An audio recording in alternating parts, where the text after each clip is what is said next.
যে অন্যের কথা তোমাকে এসে বলে আর তার কথায় বিশ্বাস করে তুমি খুব খুশি হয়ে যাও, আনন্দিত হয়ে যাও, এখানে আনন্দিত হওয়ার মতো কিছুই নেই। বিশ্বাস করো, সেই মানুষটা তোমার কথাও ওই ব্যক্তিটার কাছে গিয়ে বলে।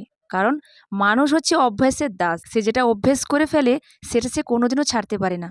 এর কথা তার কাছে, তার কথা এর কাছে বলা হচ্ছে ওই মানুষটার অভ্যেস, সেটা তো সে ছাড়তে পারবে না। অন্যের কথা তোমার কাছে এসে বলে মানে তোমার কথাটাও তার কাছে সে যত্ন সহকারে বলে।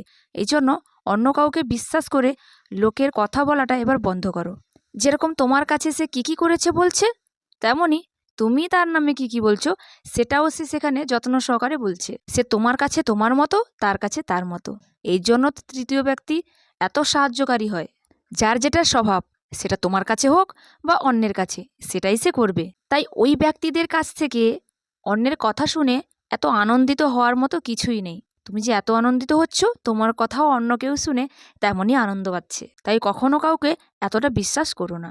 যদি আজকের ভিডিওটা ভালো লাগে তাহলে please like, comment, share and subscribe. আর যারা ফেসবুক পেজ থেকে দেখছো, পেজটাকে ফলো করে দিও এরকম নতুন নতুন ভিডিও পাওয়ার জন্য।